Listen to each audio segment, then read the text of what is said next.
go outside. All right. It's about the background noise in it. Yeah. If you tune into me, you watching Gully TV. I have a very special guest on the end of this line. Welcome to my platform, the Dribble Podcast. Your resume is just ridiculous. You're a whale of a producer. Please introduce yourself to my listeners. I appreciate it, man. I'm over here by a bunch of goddamn jets right now, so that's what's probably here in the background. So hopefully it don't ruin the interview. Okay. I need you to introduce yourself, pimp.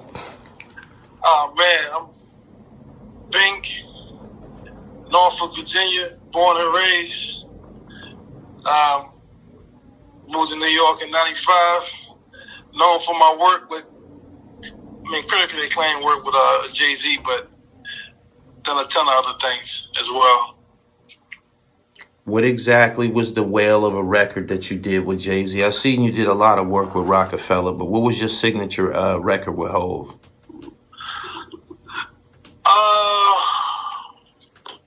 Probably,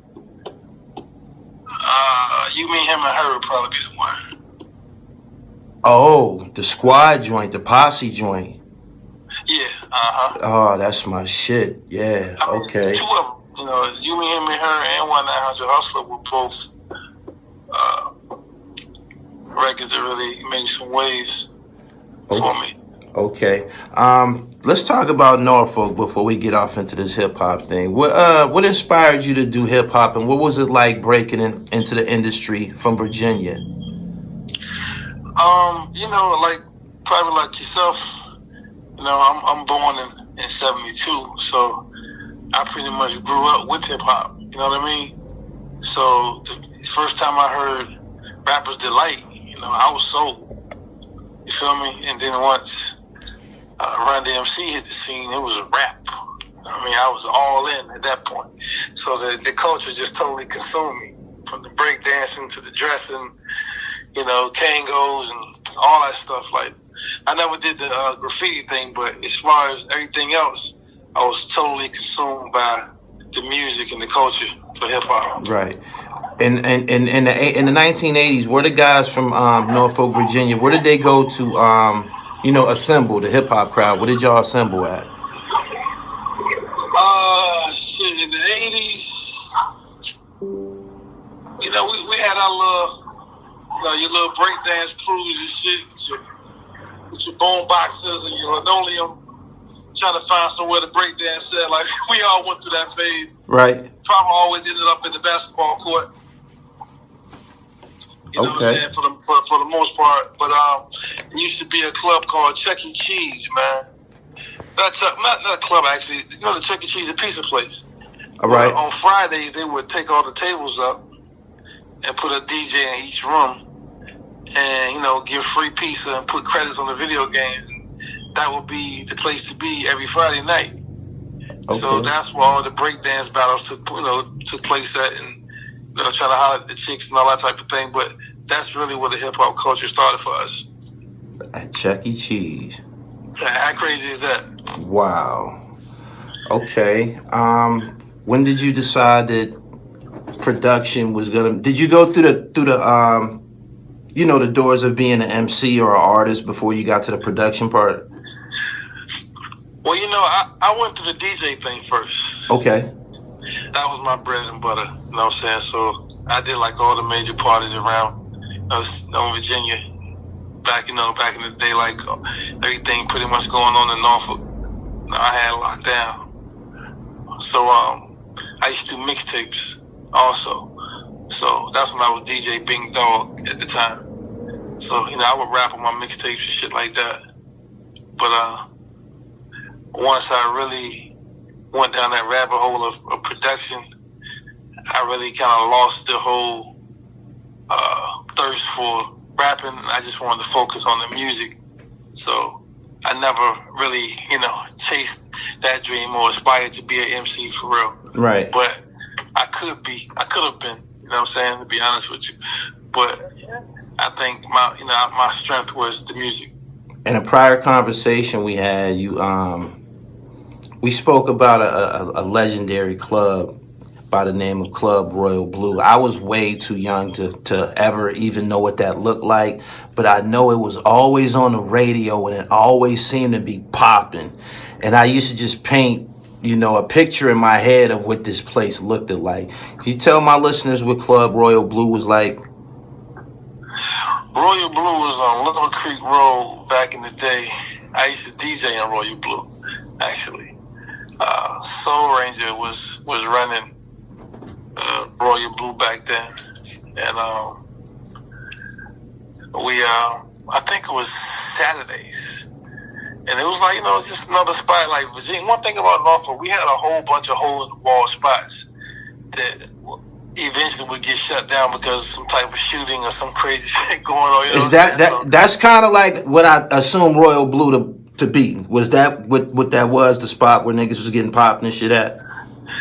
I mean, it went down to Royal Blue, but for the most part, the real bang bang shoot 'em up was the Blanker, Studio 9, shit like that. That's where really all the shootings used to happen at, or the Blue Light, or you know what I'm saying? Right. Shit like that. You know what I'm saying? Magics.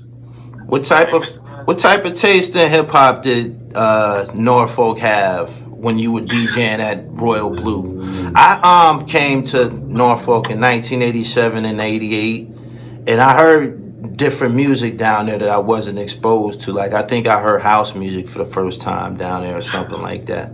But well, see, you got to realize Virginia is like really similar to LA.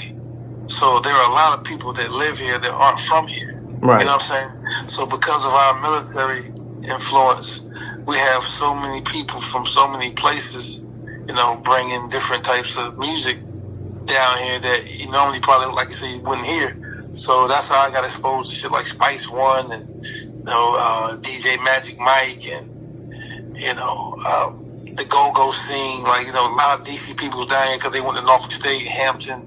So you heard a lot of go-go and a lot of, they used to play reggae every Sunday on the radio down here. So the West Indian influence was here crazy. So it's pretty much like a melting pot in Virginia when it came to music. You know what I mean? So that's why I feel like all the producers that are from Virginia, we all are drum driven, all of us. Okay. And that's because we were exposed to a lot of different genres of music.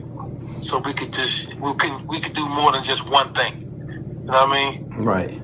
As you were walking through these doors, as you was becoming somebody, developing your craft, was there an MC in Norfolk that was, locally popping, that was a somebody during your era as you was coming up? Like, who was the guy? We had a few people that get it to like BET. It's like the first group ever heard make it to BET was a group called Yag Food Front back in the day. Excuse me, but they only had like one record though. You know what I mean? And then there was another group that the DJ from Kid and Play signed called 3 Feet High. That had made a little noise too. But then we had a guy named Boogie down here. Boogie's from Brooklyn, but he been out here for a long time. So Boogie was making noise. He and Knots were like the Primo and Guru tag team back then. So they were making a little noise. But nobody really, you know what I'm saying? Nobody really killing it. Right. I mean, Chance MC, he was making noise.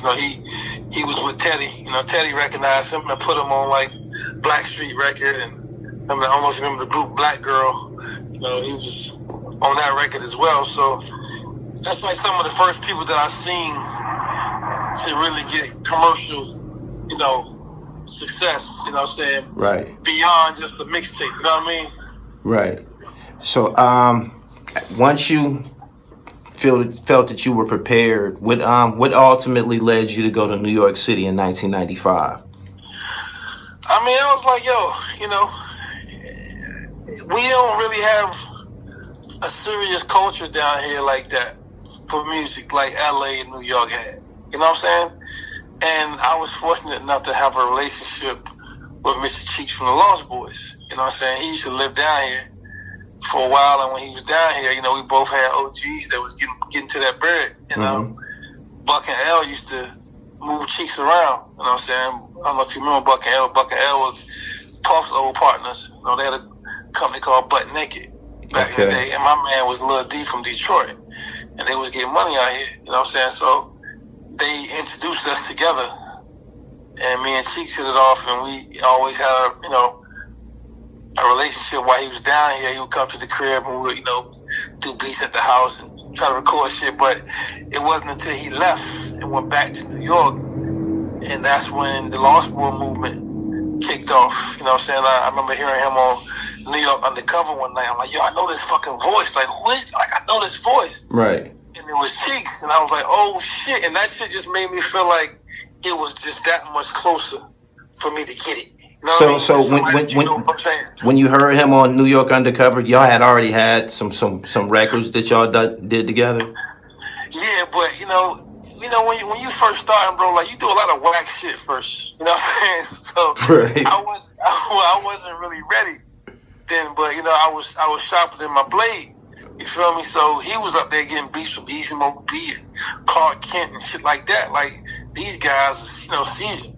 Pete Rock and these guys, like, hip hop, steeples in the game. You know what I mean? So it was just dope to see somebody that I knew firsthand actually get a record deal. You know what I'm saying? So it just made me feel like, you know what, this is more attainable for me. I know I can get it. If my man got it, I know I'm that much closer. Right. So he always gave me the invite to come and stay with him in New York. Okay. So I was hesitant, and just finally one night I just had enough of life. You know what I mean? And I was like, you know what? I'm gonna start wondering what if, and I'm gonna go see what it do. Okay. And I left Virginia after DJing one night. Cheeks knew how to show in Petersburg. I told him I'll meet him in Petersburg, and I fucking packed the bag with like 4 pair of pants, that motherfucker, a few shirts, $400 for my gig that night, and took my keyboard with no case, and never looked back, bro. You know what I'm saying? And that's where the journey started at, right there. Right. Yeah. Growing up, growing up in Norfolk, was you the guy DJing at the parties in the parks and shit like that? Oh, even before that, in school, nobody would rap until they found me so I could beat on the table. Okay. See what I'm saying? So it started. That's why I tell people the desk in your classroom was the first drum machine. No doubt. No doubt. That's real talk. That was my shit. I used to rock that bitch like it was a real drum. Yeah. So people would look for me first before they would even battle each other. Like, yo, we need you to be on the table, whatever. I'm like, guy. So, yeah, that's how it started. You know what I mean? So then it evolved into the DJing game. Once I started DJing, I really started making a name for myself because I started doing the mixtapes. You know what I'm saying? Just being inspired by niggas like Ron G and JUS and fucking Brucey B. What you know what I mean? What guys of that nature, SNS. You know what I'm saying? That now me and SNS are like great friends now. You know what I'm saying? So just seeing those guys, I said, you know what? I'm gonna put my shit together from Virginia. I'm gonna be that guy from VA. So my shit started really moving around a little bit out here. You know what I'm saying? So, and they actually bled up top. But yeah, so that's when the DJing thing really started jumping off for me. So I was doing, anybody had a pool party, like anybody doing promoting a club, whatever, I was the guy they would always come and get for the most part. Okay. I noticed that as you made your entrance into hip hop, some of your early records were actually R&B records. Tell me what it was like working alongside, correct me if I'm wrong, Teddy Riley on Don't Leave Me by BLACKSTREET, which is a dope jam. I didn't know you liked that. I was in high school when that shit was out. That shit was like that. Man, that shit was, what you gotta understand, like I said, I was already consumed by the culture, right? And Teddy moves down here 88, 89, right? Teddy's mashing through the town with all these high-end cars. crazy leather coats and stupid jewelry, and you know, you seeing that shit and you're like, yo, like, you know what I mean? Like, yo, that has to be me one day, you know what I mean? And Right. then he's bringing all these, you know, clients down here like Michael Jackson and Bobby Brown, and, you know, Heavy D, and like all these people are down here on the regular fucking with Teddy. Yeah. So Teddy had his studio on the boulevard right by Princess Anne High School, which is how he met, you know, Chad and Pharrell. But his studio was like damn near next door to their high school, behind a veterinarian. And it was just like, you know, I got to get in that building. Like, I have to make my way in there. Right. And so it was just like I said, just seeing him move around and just wanting to be a part of that. You know what I'm saying? It was just like my dream. So finally, like the guy I told you about earlier named Chance had already made his way in there rapping. So he kind of gave me, a head start to get in the building, but it was really on his name. You know what I'm saying? I'm still trying to get my shit together. You feel me? So, like I told you, I did a lot of whack shit in the beginning. So, my beats were cool, but still not to that point yet. Right. Where he like, you know what? I like this. Let me elaborate on this for you and make it what it's supposed to be. So finally, later, I'm at this place called Triple Play. It was a barbershop, car wash, studio. That's why they call it Triple Play. So I'm upstairs in the studio. He's downstairs getting a haircut. And he hears me through the ceiling. So he comes upstairs like, yo, you know, what else you got? Like, you know, play me some joints. And that's when I was using the ASR-10. You know, the ASR-10 took floppy disks. So, you know, floppy disks take a little while to load up. So I'm loading up beats and shit, having a straight little conversation in between each beat because it takes a little while to load up. Right. You know what I mean? So, but I finally put that fucking the bar sample on. You know, the beat I did with the bar sample. And he lit up, man. You know what I'm saying? He lit up, bro. And called his brother in the room and called some other people in the room. Was like, yo, what you doing tomorrow night? I'm like, fuck you mean? I'm doing what you doing. Right. Like, you know what I'm saying? Like, shit, what you mean me to be doing tomorrow night? He's like, yo, come to the studio. And just hearing him say that, bro, was everything to me. Right. You know what I'm saying? Because that's when the dream really started. You know what I mean? That's when the journey really started to finally get that, you know, that confirmation from him and that affirmation from him, that cosign from him, like, okay, you ready to come in the room with me, with Teddy. He's like, wow. You know what I mean? So I went to the studio the next night and took my shit up there and we transferred all my shit to his shit. And I just sat back and just watched him make magic. You know what I'm saying? All the things he added to it to enhance what I had, it was just like, wow. Like, damn. It just really showed me I got a lot more to learn. You know what I'm saying? Right. So it was just dope to be, you know, to witness that and see that happen. So, where was you at when you finally heard them niggas put the vocals on it? You know what's crazy, bro? I just finished DJing one night, and I'm at the IHOP right by his studio. And there's a woman named Madeline who used to work for him. And she sees me, and I keep in mind we did this record in '93. The record didn't come out till '96. Okay. Right? So she sees me at IHOP. She's like, oh my God, your record is incredible. I'm like, what you talking about? She's like, you haven't heard your record yet? I'm like, nah, what record? She's like, yo, come with me. She took me outside to her car and set me in her car and played me the record, and I got chill bumps all over my arms, bro. It was crazy. I know it. I really hear like lyrics and singing over my shit, and it was just like so incredible. She's like, yo, this is gonna be huge for you. I'm like, wow, this is insane. Right. So that right there was like the perfect conversation starter for me. You know, going forward when I'm trying to get with anybody, as far as trying to, you know, get somebody else to listen to my music. You know what I'm saying? Like, yo, what's up, man? Yo, I'm Bink. I just did, this BLACKSTREET record. So that's so many people pay attention to my conversation from this. So I use that a lot just to get the conversation. Cause you know, everybody was around here saying they did music or they rap. Like, okay, what makes you special? You feel me? Yeah. So having that record in the bag just really put me that much, you know, further ahead of other people who was trying to get on as well. No doubt. No doubt. Okay. So how do you hook up with not long after that, how do you hook up with the group 702? Oh man, 702. That came through my man Chuck Bone. Me and while I was living with Cheeks, when I finally got my own spot, I moved like 4 blocks down from Cheeks in Jersey, and I met this guy named Chuck Bone in Motown. He used to work in Motown, and he ended up like becoming like a big brother to me. You know what I'm saying, to this day. Okay. He was working at Motown, so he was like, "Yo, why don't you do this remix for me for 702?" I'm like, "I take a stab at it." I'm like, "Cool, take a stab at it." And so he booked the session.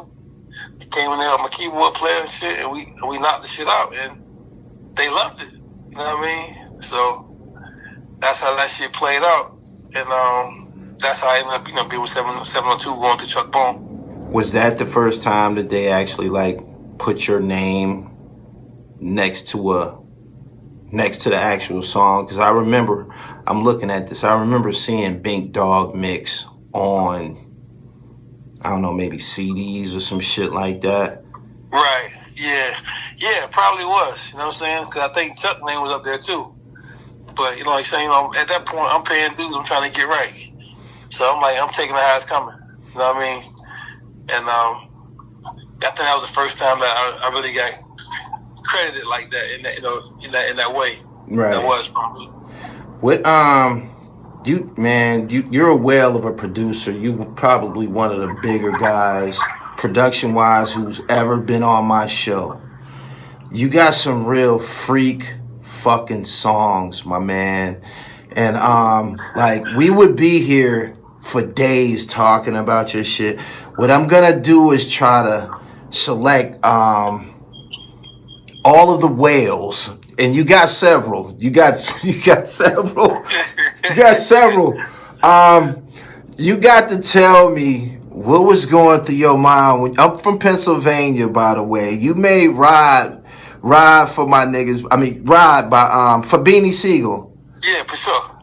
What went into that, the production of that song, and did you know that boy was gonna go buck wild on that shit like that? You know what's crazy about that record is that it's a real story behind that record, because my manager at the time was Rockefeller's consultant. Like they used to like come to him for a lot of advice as far as how to structure their deals or whatever. Right. So they were about to kick off the Hard Knock Life tour, and they had this little short movie they shot where they in the back of this van with the jail suits on and shit, and they break out this van, and that's how they come on stage. Okay. You know what I'm saying? So they needed somebody to score it, like to put some music to it and some sound effects and like make it like a real movie type shit. Right. So he convinced them to let me try to do it. So they booked a session for me at the studio called Enterprise in LA. And I ended up doing the Ride for My Niggas beat for it. So when Beans heard the beat, he was like, "Yo, I need that." So Beans took the beat and did Ride for My Niggas to it after they used it for the tour. Man, he really that some songs have incredible impact. That's one of them. Man, y'all made an incredible marriage. I don't know if anybody else would have been able to just do what he did on that song. That song means so much to people. And I'm from Pennsylvania, man, and I got a chance. I was actually doing time with some of the guys that Beanie was talking about on that album. Crazy. That shit, man. You did that shit, man. What went into that? What did you use to make all of that? It's just like what the fuck? I mean, I sampled Conan, the movie. See, I knew it was something. It was something that felt so triumphant or some shit like that. Yeah, I was watching Conan one day, and that shit came on. I'm like, yo, hold up. So, I hooked the DVD player up to the to my shit and sampled that scene. Right. And the rest was history. But, keep in mind, Beans is the first guy I ever produced at Rockefeller. That's how my Rockefeller relationship started. That's how it started, you and Beans? With me and Beans, yep. So after I did Ride for My Niggas, I did Raw and Uncut. Yeah. That's when I got the attention of Jay, because he jumped on the record. First time you sniff it, it might hurt your nose. Was Beanie already on there going buck wild before Hove got on it? Yeah. But it was like, once Jay heard it, he was like, oh no, I got to get a piece of this. Like, I'm on this. What did you think about that? Magic, Worthy, Parrish, Burt, Stockton, Malone, shit. Came like Doc and Moses.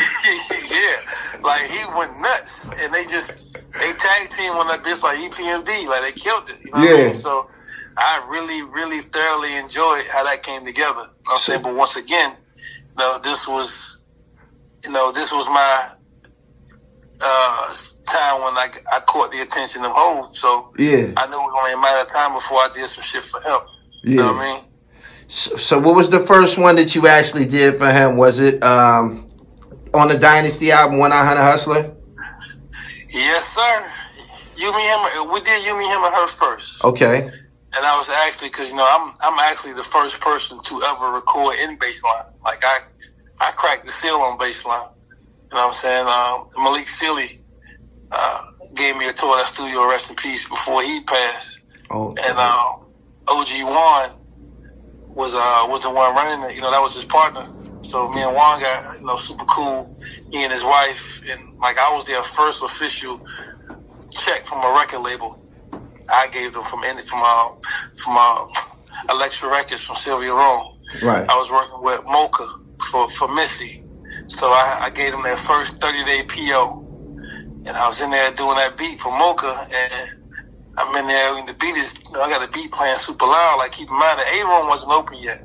So I was in the B room. I like working in small rooms. I don't like big, massive rooms. You know what I'm saying? Mm-hmm. I like working in damn near like walk-in closets. You know what I'm saying? So B room was a nice little small, compact spot. So I'm in there banging out, and I turn around, Hov was in the room.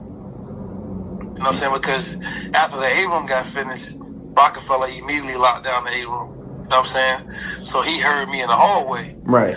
So he, but the music's so loud, I don't even realize he in the room. Right. So I turn around, and he's walking in circles, rapping to himself.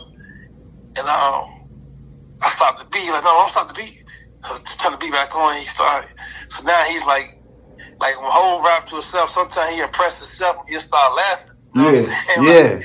Like he know he just said some crazy shit. Right. So he's like, yo, bring that shit in the A-room, Playboy. My engineer like, yo, after he walk out, he's like, what you want to do? I said, man, you heard the man. Take that fucking 2-inch off and let's get our ass across the hallway. Right. I'm like, man, this for Mocha. I'm like, man, Mocha ain't heard shit yet. This opportunity right now. Let's go. Right. You know what I mean? Let's roll. So that's how that shit played out. And he put his verse on right then. And it only had his verse on it probably like 3 or 4 months. So he did that. He did that in front of you. Here's a couple of suggestions on how you cook for me. I'm new in town. I don't know my way. No. You're thinking about 1-900. You, Me, Him, and Her. Oh, okay. Okay. See, I'm looking at both of them. All right. Mo Better, Mo Cheddar, Phone Up the Man Up Your Polo Sweater, Roll with the ROC. Hey, fella. All right. Yeah. So he did that verse that day. Okay. And it stayed with just his verse on it for probably like 3 or 4 months before anybody else put their verse on it. All right. And that's how my Jay-Z relationship kicked off. Okay. So that led to 1-900 Hustler.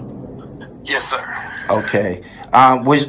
Did you actually like record all of them when they get on your beat, or you just provide the track and they give it to an engineer and shit like that?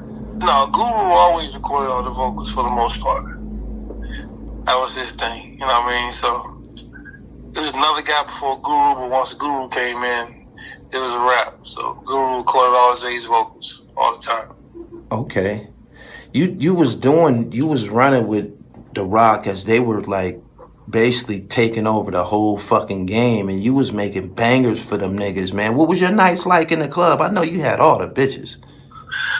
I was never a club dude, man. After I stopped DJing, like I didn't even go to the club. Word?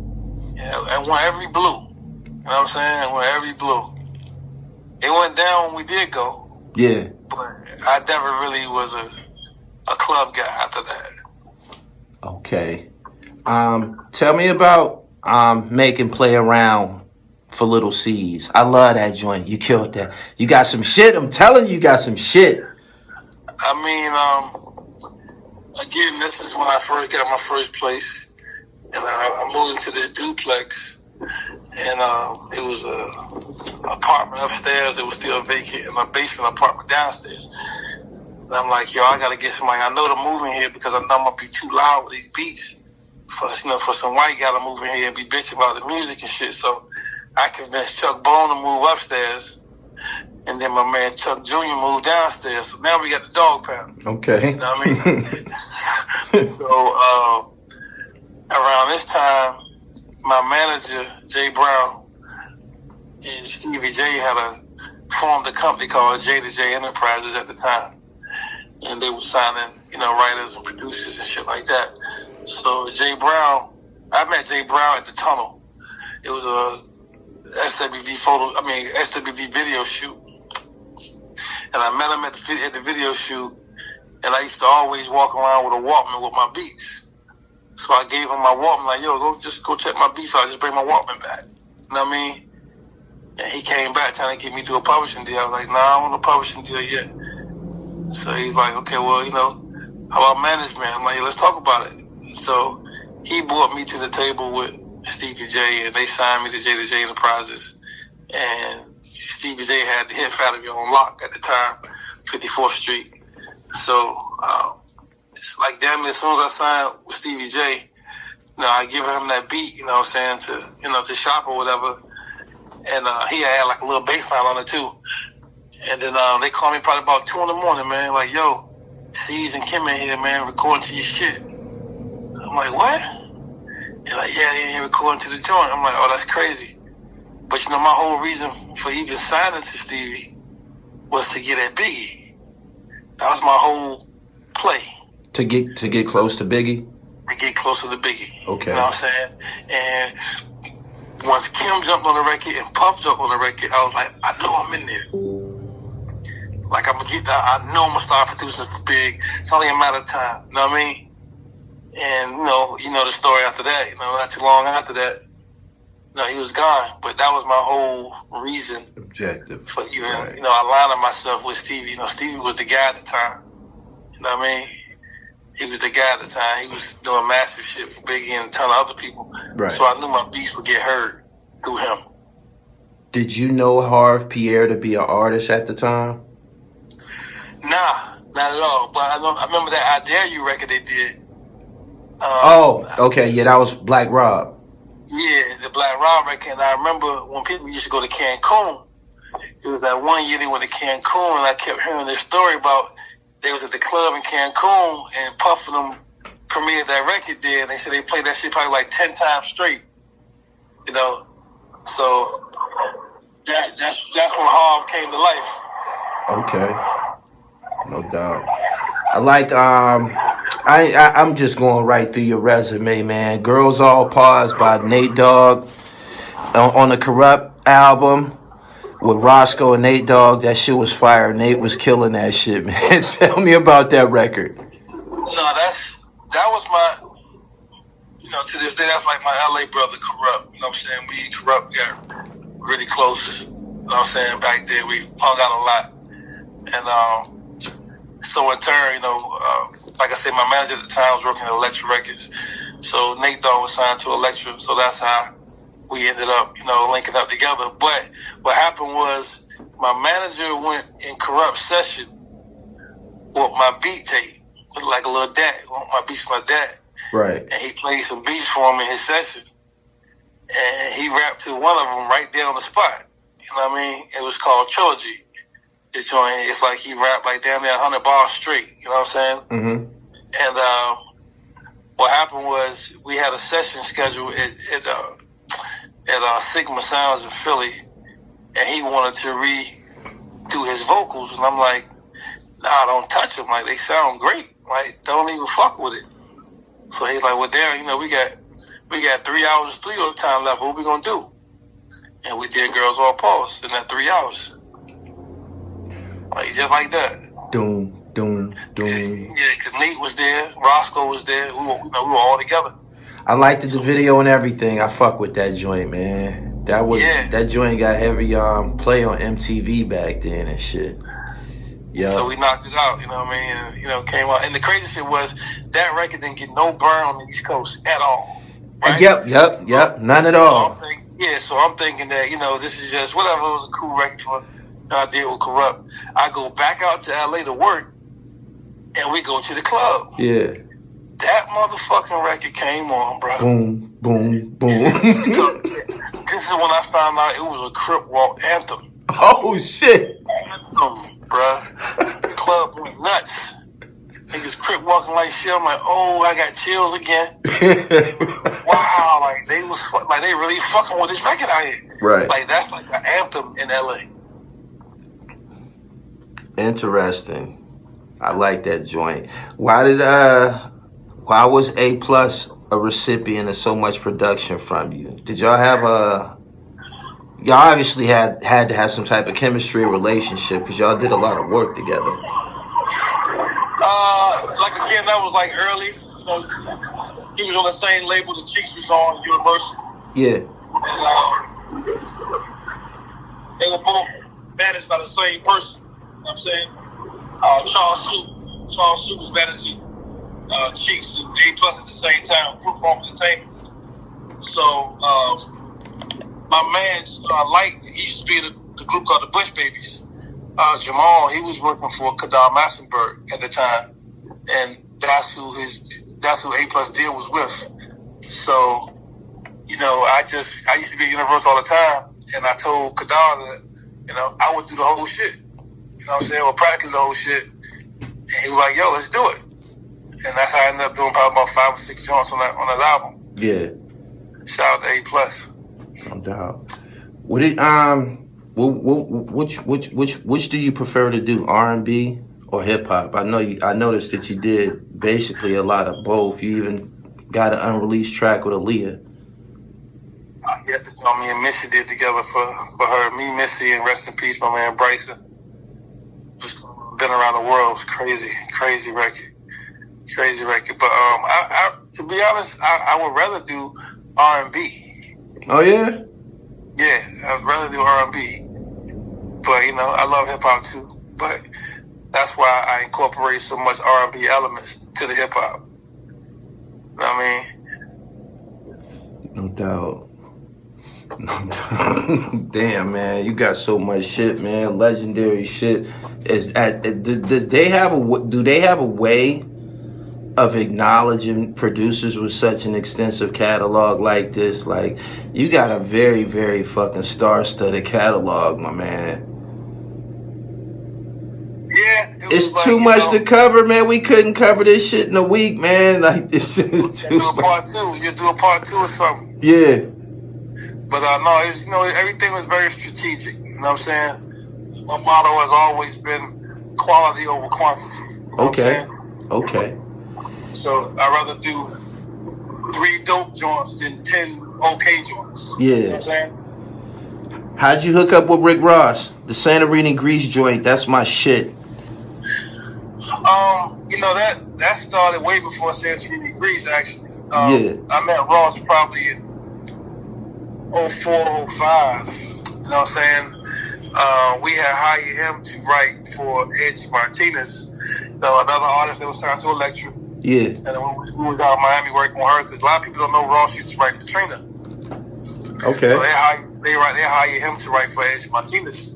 So you know, when we out there working with Edgy Martinez, I'm like, yo, this motherfucker's dope. And like, he was nobody at this time. Mm-hmm. And he was signed to Slip and Slide Records. But I'm like, yo, this motherfucker's writing for a girl, and you would never think it was a dude writing this shit, and the shit sound dope as fuck. Yeah. So, you know, once I told him who I was and who I had produced, of course, he was a Jay-Z fan, of course. And we hit it off. So from that point on, after I left Miami, you know, he and Gunplay drove to Virginia to come record with me and shit, like twice from Miami. And then one time I flew him down.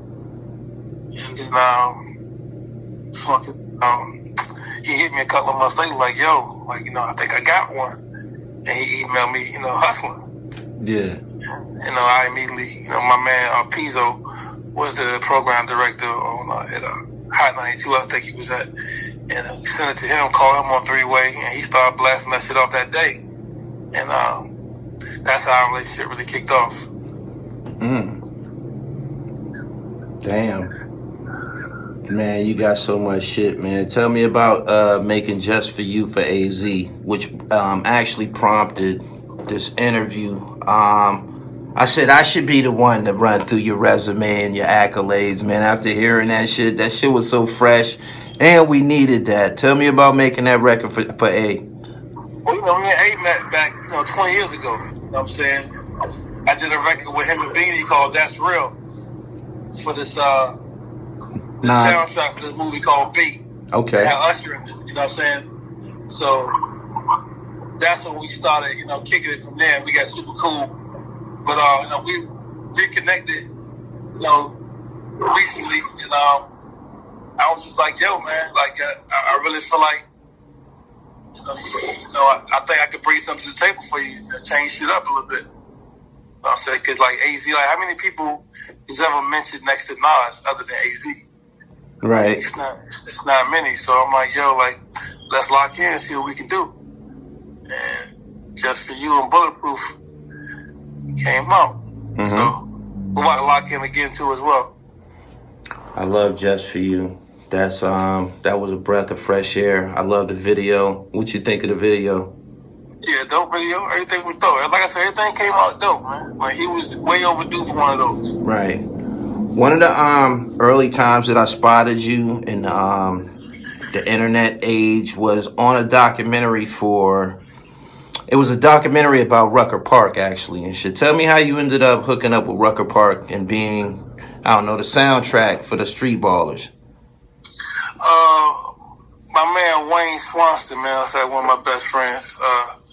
He was my accountant back then, but he's from the Bronx, but he knew Gus, and Gus is the backbone of Rucker Park. Gus, and rest in peace to Greg Marius,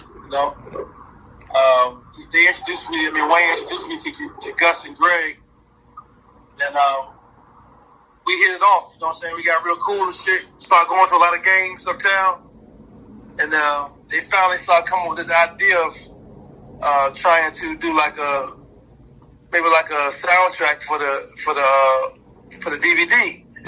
So they was like, yo, would you be interested in scoring it? I'm like, hell yeah, like, I'm a huge fan of the game. You know what I mean? So I ended up signing up for that, and I did it for like 3 years. So all the DVDs that came out had my beats on it. You know what I'm saying? No doubt. And that's actually where Freeway Beat was up there. A couple other people beats were up there, you know what I'm saying, before they came out. You know what I'm saying? So that's when I peeped that too. That's when Nike had just started sanctioning the Rucker. So Nike was giving them support. You know what I'm saying? Money wise and shit like that.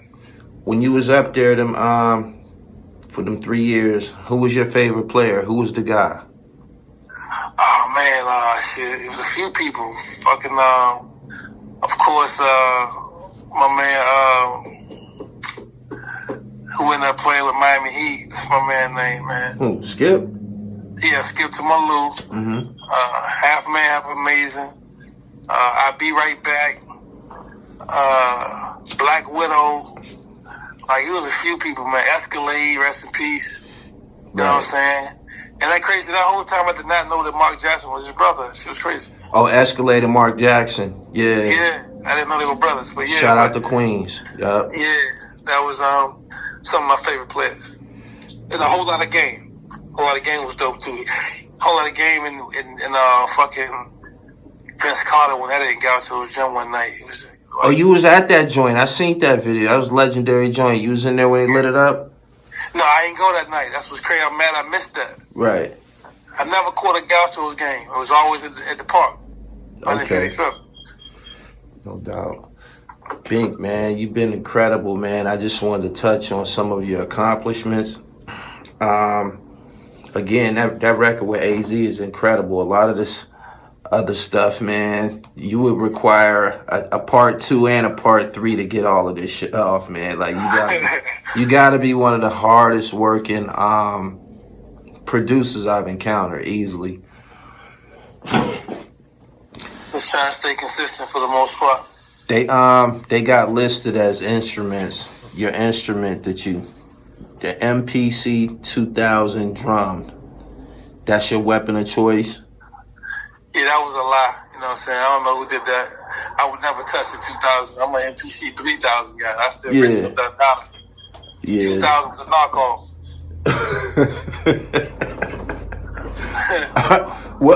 What was you doing when the clips popped off? I mean, the clips popped off down there in Virginia Beach. Shit, I was in Jersey.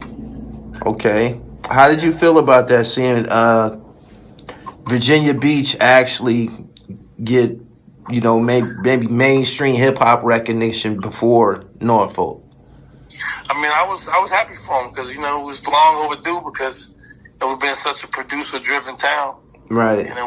We needed more artists, you know what I'm saying, outside of Timberland and Missy.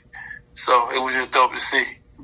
I was confused as a motherfucker. I'm like, man, Virginia Beach, man. I was puzzled, man, because I lived in Norfolk, man. I'm like, that ain't the Virginia Beach that I seen. You weren't wrong about that. But, but the thing about it, it's projects everywhere. Pleasant Park and Atlantis and Twin Canal, like Virginia Beach definitely had hoods. Okay. You know what I'm saying? It's just that a lot of people didn't know about them. But they definitely had hoods just like Norfolk. Norfolk just had more. Right. Man. What high school did you come out of down there in Norfolk? Maury. Maury High School. Yeah. What year? 90. 1990. What was who was the top dog in sports down there in 1990? What was Norview like? I grew up I grew up. I lived in the Norview section for about 2 years. Went to Rosemont. Back then it was always either Booker T or Maury, man. Or too much to talk about. Either or. Norview, Granby was always second or third fiddle. Yeah. That's what it was like when I was there too. Respectfully, Right. But Booker T Maury games will sell out every time. Yeah, them Booker T games used to be all on the radio and shit like that. Yeah, I remember that. Like yesterday. Hey, in 2022, what you got going on? What can we expect? You know what? Just more consistency. One thing about me, I never speak about what's in the pipeline. I just post after it's done. It's out. Like you check my Instagram out within the last few days. It's just all the things that I've done recently. So the Dr. Dre shit with the Grand Theft Auto shit was the newest thing I posted yesterday. With the records for the game. The Drake shit. You only live twice. AZ shit. You know what I'm saying? The Russ shit. What did you do with Drake? You only live twice. The joint with him, Lil Wayne and Ross. Okay. You know what I'm saying? So, I only talk about what's out, what's done. Nothing in the pipeline. You got nothing but whales on your resume, man. You got nothing but whales on your resume, man. God damn, man. I know you filthy, man. You got how much does it cost to get next to somebody of your magnitude in the studio? Man, it costs a couple dollars, that's for sure. I know that's right. How can somebody get in contact with you to discuss something of that nature? Just get up my man Doe, manager Doe and Wapo, holla at them. They on Instagram or whatever. I think I got it in my bio on my Instagram. Other than that, you can just DM me and I'll put them in the right direction. No doubt. Tell them exactly where to find you at online, and we're gonna get up out of here again. I appreciate your time, man. Shout out to Norfolk too. All day. Shoot Park in the building. It's Bink the Humble Monster, and it's MONSTA on Instagram. It's Somme Ave on Twitter. SOMMEAVE. It's been great, man. From the Dribble Podcast. Shout out to you, man. I appreciate your time, and I wish you nothing but continued success in the new year. Straight up. I appreciate you, brother. Same to you. Yep. Peace. All right.